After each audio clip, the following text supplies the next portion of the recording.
Hello and welcome to today's lecture. Today we're going to be looking at some of Mies's unbuilt projects. All architects have a bunch of projects which they never got to build. Actually, for most architects, the list of unbuilt projects is longer than the built ones.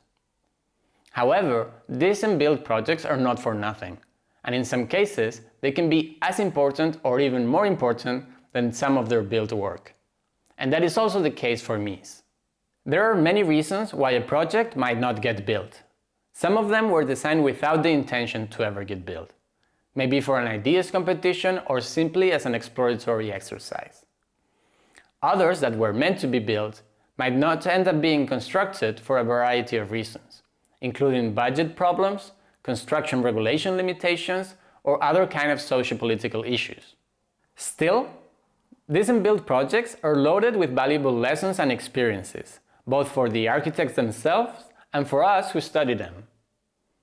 This is definitely true in the case of Mies, and today we're going to be looking at a few of his unbuilt projects and try to understand how they impacted his style and his future works.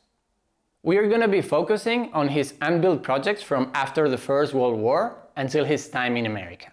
Remember from our previous lectures how during the First World War, Mies got familiar with some of the European avant-garde movements, such as the Expressionism or the Constructivism, and how this changed his vision about architecture.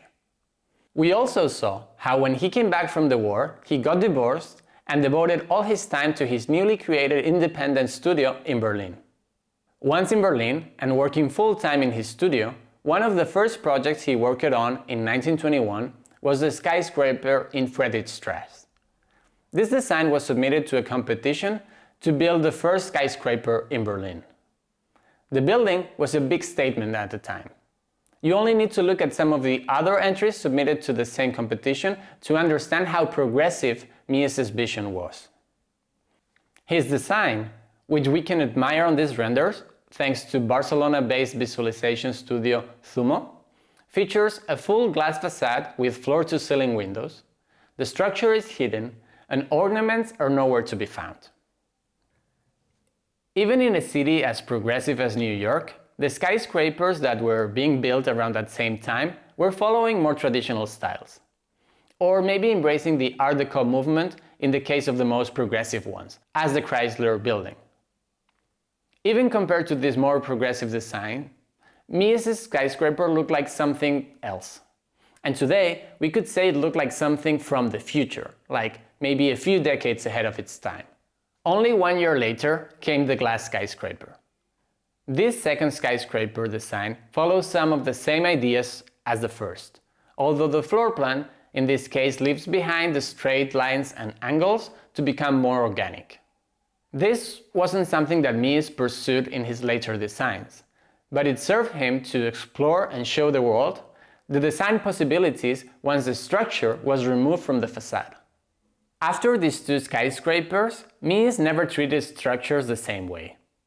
Some will say that future designs by Mies tried to hide the structure, but we believe it's more accurate to say that he tried to get the structure out of the way, not necessarily hiding it. A perfect example is the Crown Hall in the IIT in Chicago, where the structure is so obvious that it becomes part of the design itself. It's not hidden in any way from the outside, but it doesn't force or limit the interior spaces in any way either, allowing for a large, uninterrupted open space. Next, we're going to be looking at Mies's understanding and exploration of the courtyard or patio. Mies was a fan of patios from very early on. He saw them as a tool to create a controlled view of the outdoors from the indoors.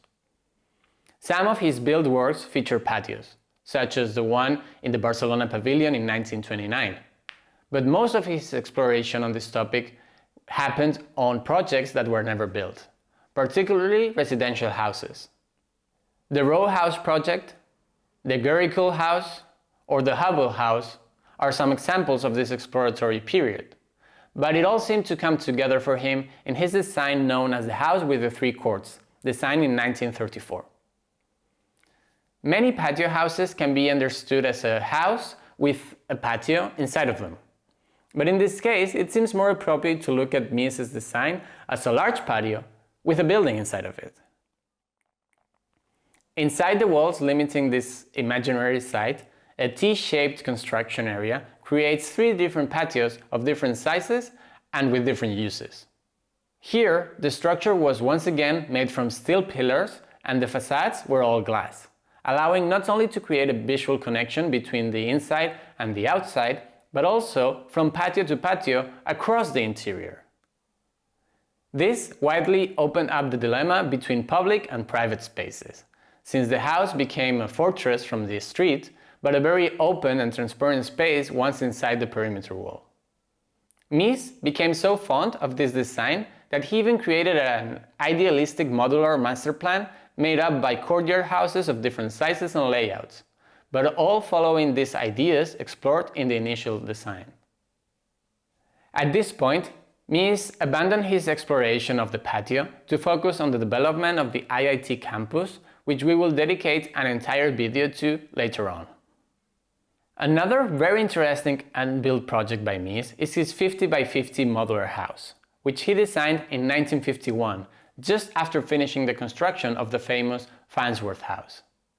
Remember that in 1945, the Arts and Architecture magazine launched the Case Study House program in California, which would set the foundations for a whole new era of house designs. Mies was not included in that program, but in many ways, people consider his 50 by 50 house as his contribution to the movement. Just like the case study houses, the 50 by 50 house aimed to answer some of the main questions regarding what the modern home should look like and how it should be built, including what materials it should use, the budget, comfort, and most importantly, production. After World War II, it became apparent that construction needed to be standardized and automated to some degree. Construction couldn't be something handmade anymore, and instead had to embrace the production model of factories. The idea behind this was that if a single floor plan could be used for multiple houses, and this design relied on more off-the-shelf materials and standardized parts, then houses could be built for cheaper and be more affordable for the upcoming middle class that was exploding at that time and was eager to upgrade their lifestyle. The last unbuilt project by Mies that we're going to be looking at today is the office building he designed for Bacardi in Santiago de Cuba. This building was designed in 1957 and was never built due to the 1959 revolution that took place in Cuba. Mies must have been really pissed off about his work ending up in a drawer, because only 8 years later he was commissioned to design the new National Gallery in Berlin, and his design is almost identical to the one for the Bacardi Office Building in Cuba. In both cases, Mies created a series of artificial platforms on the terrain, creating a sort of promenade as the viewer approached the building. In both cases, the buildings are made up by a massive square roof supported by 8 pillars, 2 on each side of the square, leaving the corners free of any supports. Both designs feature a main floor and a single underground level, and in both cases, he opened this underground level by creating a patio that could offer some light and controlled views.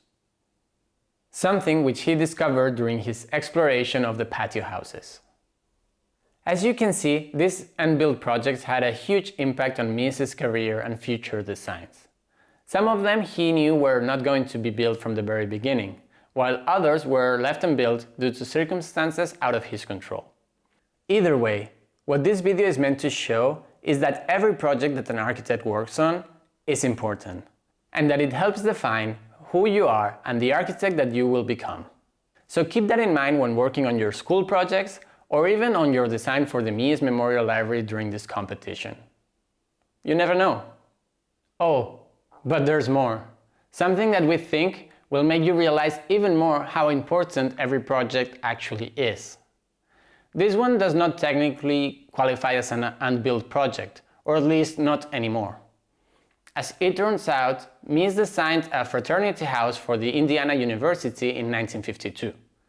We don't know the reason, but the design was never built, and most people forgot about it, until in 2013, someone at the Indiana University came across Mies' drawings and the university decided to revive the project and actually build it, 60 years after Mies designed it and 30-something years after he passed away. How crazy is that? So you never know what you might learn from every project that you work on, or what someone else might learn from it, or even if it might actually get built, even when you thought it would not. See you in the next video. Bye!